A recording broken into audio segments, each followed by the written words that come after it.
Hi, sixth graders. We are doing a lesson today on the volume of a pyramid. So far, our last lessons that we did that are kind of similar to this one are the volume of a rectangular prism and the volume of a triangular prism. And so now today we're going to transition to the pyramid. If you'll notice, I've kind of outlined a couple of things and added a couple of things on your paper already.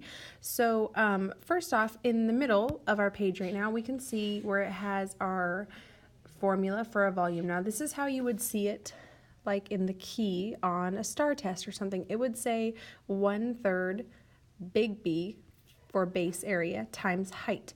And so I like to rewrite it a different way for square and rectangle and for triangle, just because that's not the order that we would necessarily multiply everything.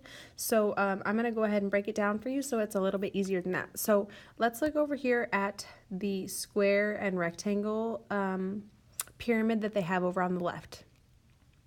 So instead of doing the 1/3 at the beginning, we're going to divide everything by 3 at the end, because 1/3 of something is the same as dividing it by 3.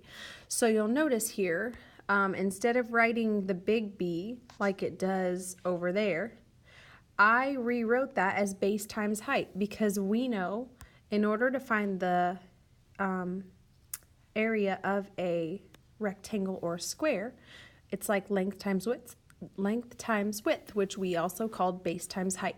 So this part right here is just finding the base. That's just my square on the bottom. Then our next step is to multiply it by the height of the entire thing. That will be this middle line that goes up the middle.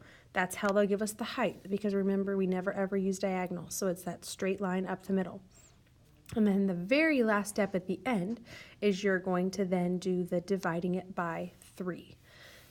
Now, over on the right side, you'll see that I've drawn in a triangular pyramid, I should say. I know it's not beautiful, but I did my best. So this triangular pyramid, what makes it a triangular pyramid, obviously, is the base down here on the bottom. And I'll outline that in a different color. The base on the bottom down here, that is a triangle. So that's why this is a triangular pyramid, and the one over here was a rectangle. It's all about what the big B, the bottom, is.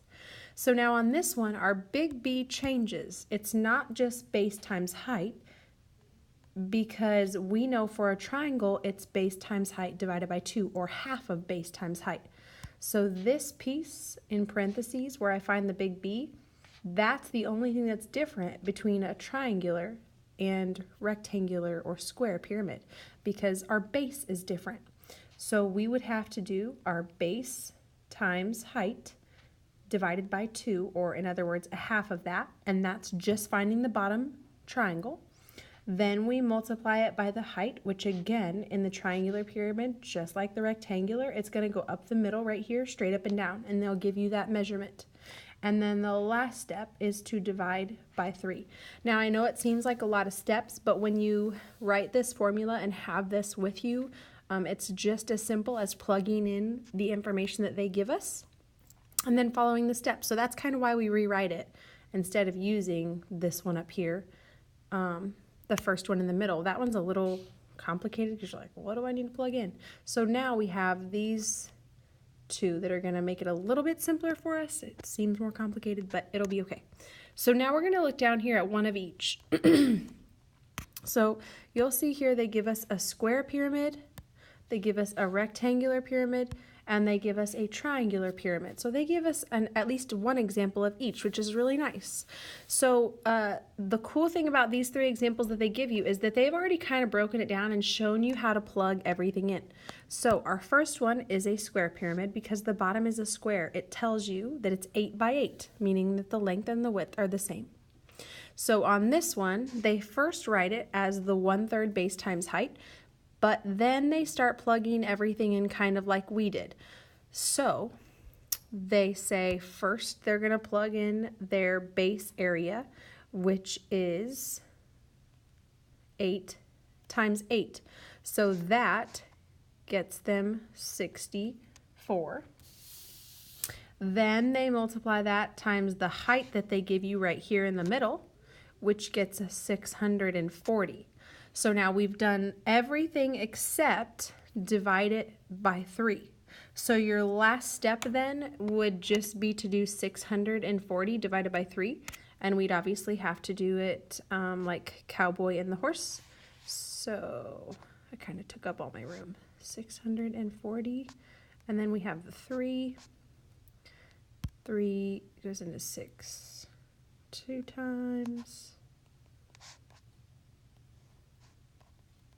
Goes into 4 once.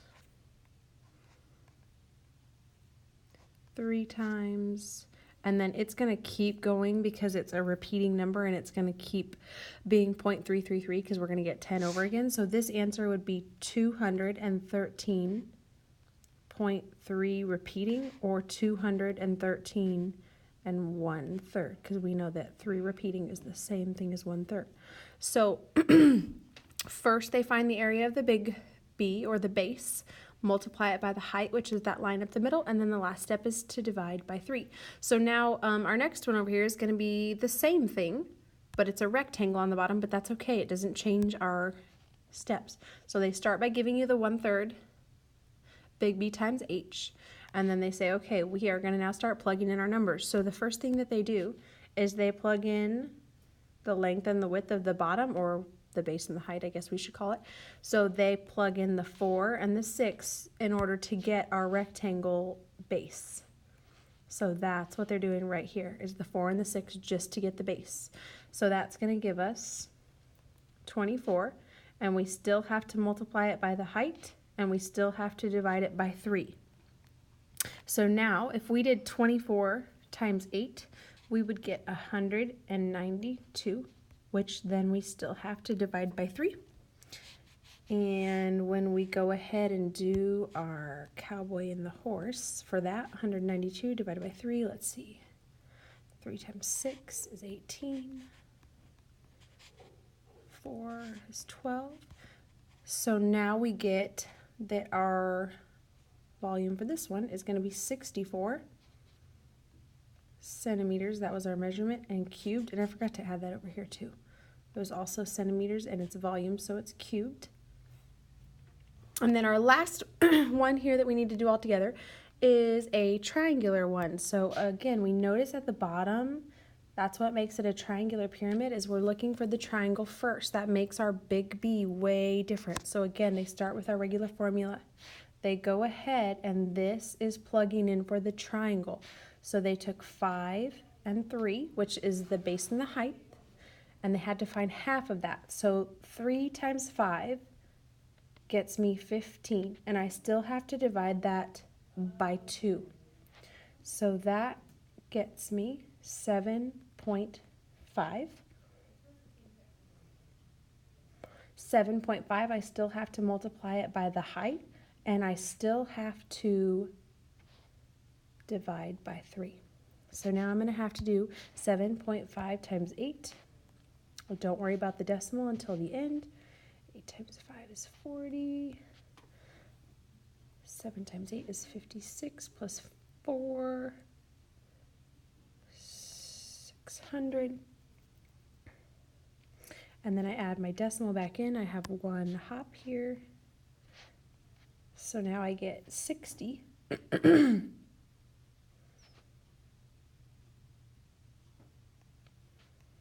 Oops, different color. So now I have 60, and I still have to do the divided by 3 because I haven't done that yet. 60 divided by 3 gets me 20. My measurement is in centimeters cubed for volume. So now I know this is crazy at the beginning because you're like, oh, this is a lot of steps. But once you see these problems and you get going, plugging in the numbers, you'll see that it's not anything crazier than triangular prisms and rectangular prisms. So there'll be some more practice problems on the next couple of pages. And just make sure to keep this so you can always flip back and say, oh gosh, what did I have to plug in here? And then it will be much, much easier. Okay, guys, thanks for watching. Get busy.